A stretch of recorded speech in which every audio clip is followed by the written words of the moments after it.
All right, so now we will complete a lesson on complex arguments. We'll practice applying new concepts and rules.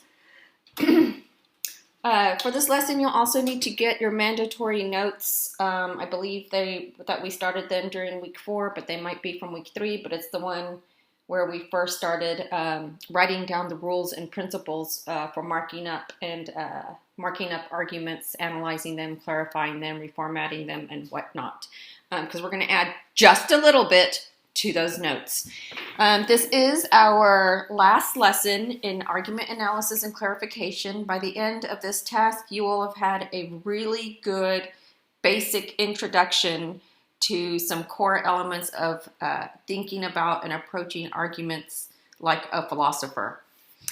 All right, so that said, let's go ahead and begin the lesson with what I have up here. So this says introductory example via argument extension. So you will recall this argument that we looked at later. Police officers who are overly aggressive are evil. Chauvin was overly aggressive in how he handled George Floyd. Chauvin is evil. All right, so as we know, these two premises right here, this one was a what? It was a moral statement functioning as a general moral principle. This one was is a non-moral statement. And remember that this one is a moral statement, particular moral judgment.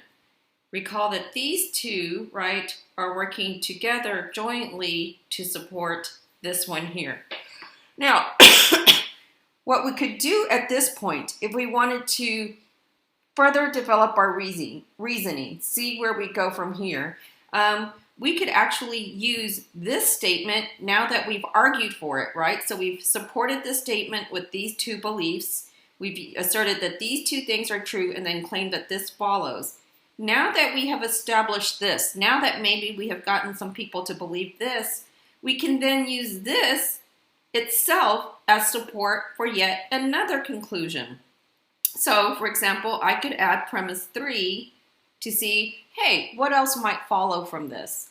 Well, maybe I might want to say society has a moral obligation to administer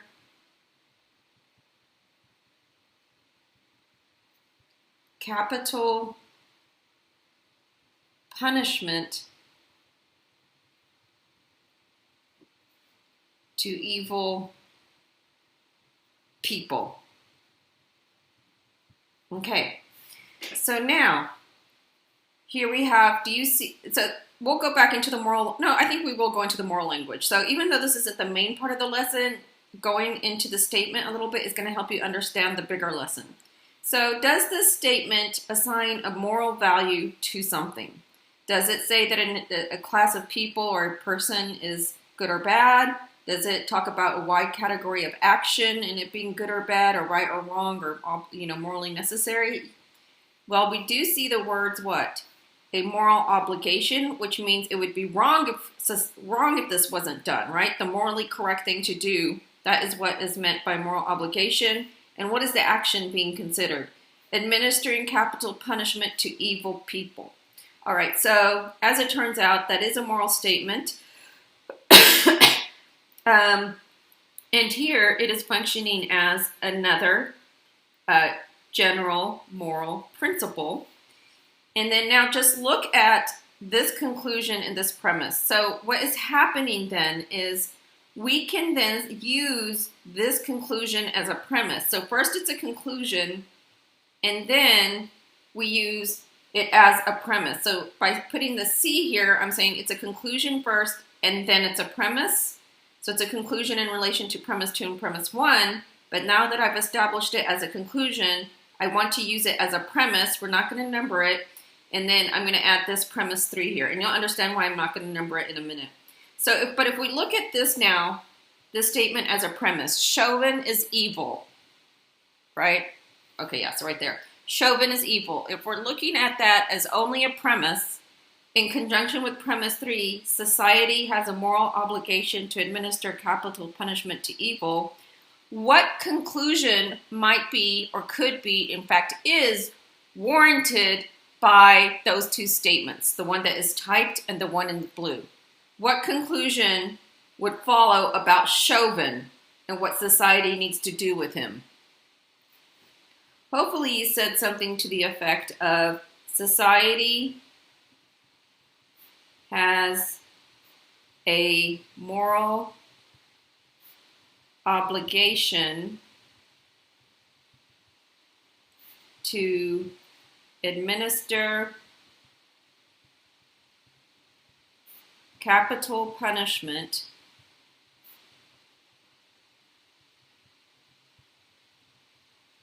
to who? To Chauvin.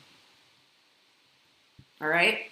So when we use this statement here as a premise, we see that it is working here, right? It is working together with this statement to derive this conclusion, which itself turns out to be another moral statement, a particular moral judgment.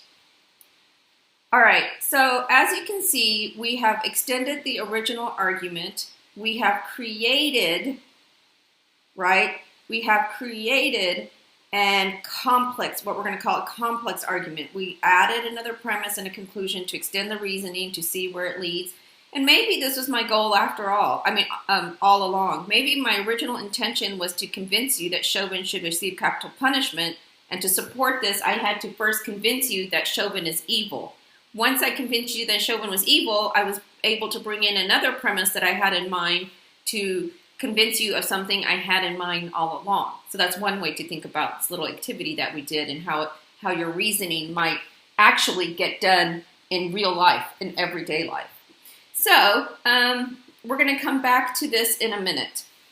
All right, so a simple argument, as you may recall from week 2, when I briefly touched on this, and I might have touched on this during week 4 as well, is one that has only one conclusion. Okay? So only one conclusion. So for that, you can see the week 4 document with 10 argument examples. Okay, so those were all simple arguments. Okay. Also, see original argument typed portion above. You do need to handwrite your notes, and you will be submitting this for your evidence of engagement with this lesson. All right, a complex argument, so simple argument that is, remember I use triangles to highlight key concepts. Now, you remember I also talked about complex arguments, and some of you did submit complex arguments in your foundational writing assignment. So a complex argument, remember, is one that has at least one subconclusion and only one final conclusion. So some new concepts. We're now focusing on these. I initially introduced you to these during week 2. So simple argument, complex argument. Subconclusion, final conclusion. Notice that when I say at least one, right, that means there must be at least one, but there can be more than one. Okay, and what we're talking about is the subconclusion. Okay, so subconclusion.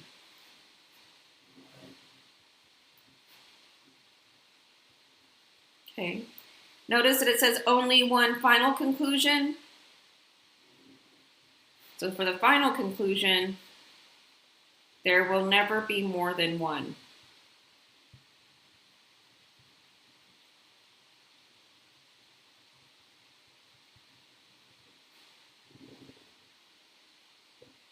Okay, so a subconclusion is a statement that functions as a premise at some point in an argument and as a conclusion at some other point. All right, so something that we want to add about subconclusions then, and notice that I keep putting SC, FC to keep track of what I'm talking about. A subconclusion, so the statement might function, might function, I can't make the appearance smaller. I don't know what's up with my zoom function, so I'm not quite sure what's going on. But you can pause the video. If you didn't see everything, because I'm forgetting to look at the big screen, you can just pause the video to catch up on the note-taking. Just pause right there if you couldn't see that before. And then you can pause right there if you couldn't see that before.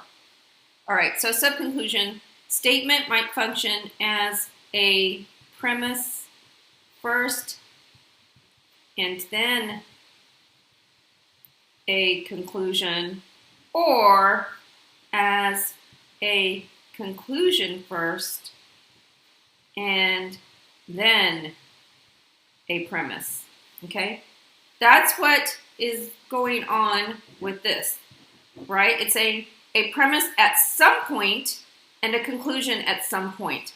In other words, the order doesn't matter what the order is, whether it's first functioning as one thing or another, it's just at some point in the argument. All right, so then, and of course we know that the subconclusion, that there can be no more, the subconclusion, do I have the arrow to the wrong place with this? Let's get rid of that arrow right there, it's a little bit confusing. Oh no, yeah, that's right. Okay, so subconclusion. There must be at least one, let's put it like this to make it more clear. There must be at least one subconclusion, but there can be more than one. So I'm getting that from the definition for complex argument, okay? Then I have an arrow from the definition from subconclusion as well to call your attention to how these are linking up. Then right here, I'm talking about a final conclusion, right? There will never be more than one. There's only one, and so then I was drawing an arrow from here to there.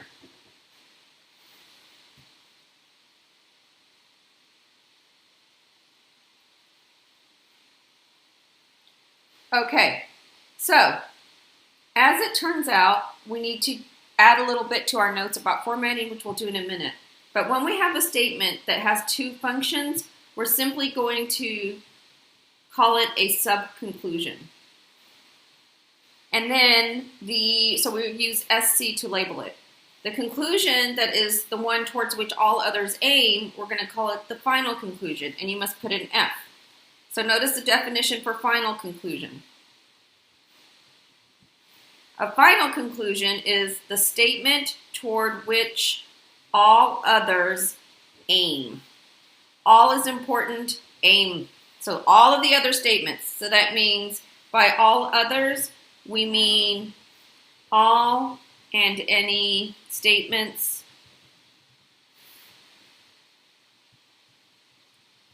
functioning only as a premise, all and any subconclusions, and the final conclusion. I'm sorry, no. That's what they're all aiming at. Okay, so all other statements aim at the final conclusion in a complex argument. So all and any statements functioning as a premise, only as a premise, but also all and any subconclusions. That is, any statements that function as both a premise and a conclusion. All right, so this is where you need to get your mandatory notes out. So we might want to put here week 4 mandatory notes for markup and reformatting rules. And we want to put new or additional. Before we do that, before we add though to that, I thought it might be helpful just to look at the pattern. So let's just imagine that this is S1, S2, S3, S4, S5, right? Like it was in paragraph form. What would the pattern look like? Well, the pattern would be this. So pattern, I think this will just help you to understand the logic a little bit better, would be there's at least one premise, followed by a sub-conclusion, followed by another premise, followed by a final conclusion. As you can see, the arguments that we were working with before are much easier and much easier to deal with. Now we're going to start to look at arguments that are more challenging, more difficult, more layered. Diagram. And that's the way they are in real life. When you're looking at social media, when you're talking to people, when you're talking to family members, when you're watching politicians argue, the arguments are a lot more challenging, a lot more developed or underdeveloped. There are many more layers to them. So the diagram for this one is going to be interesting. So again, we have to go with statement numbers. So we're just going to say S1, S2, S3, S4, S5. So then the diagram would be S1, a premise, works together with S2, a premise. They jointly work together to get to what? S3, a subconclusion. So notice how my diagram and my patterns now can have an SC and an FC. All right, then what happens? This statement, 3, is joined together with this statement, 4, to support this statement, 5. So S3 is joined together with S4, a premise, and they work together to support what? S5, a final conclusion.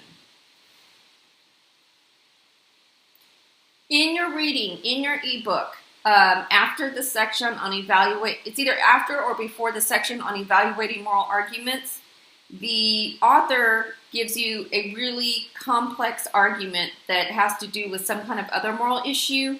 But if you would like to see how he diagrams an argument, that is cool, so you can get another example. We'll have 2 more examples in here. Just know that you have to diagram things the way that I show you.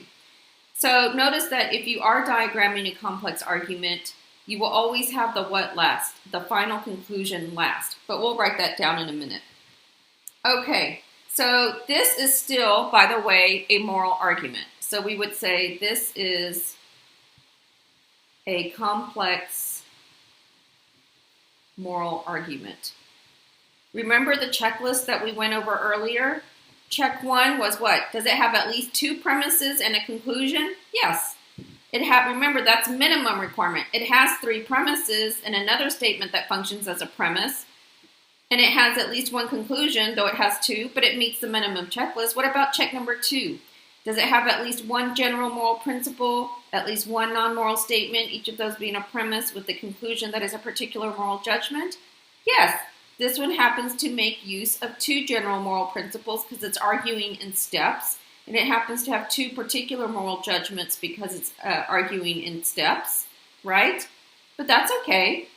And then the logic connects correctly. So as you can see, moral arguments can be much more complex, and they definitely are, okay? So this is what I'm getting to is real life. By giving you this lesson on moral arguments and complex arguments, I am giving you real life that you need, real life knowledge to deal with real life arguments. People don't offer just simple arguments. They offer what we are now calling complex arguments. So this is equipping you with the ability to better make sense of all the stuff that you're listening to, hearing, encountering with the debate of George Floyd and whatnot. The looting, the protesting, police, enforcement of rules and whatnot. Okay, so we have one thing left to do for this lesson.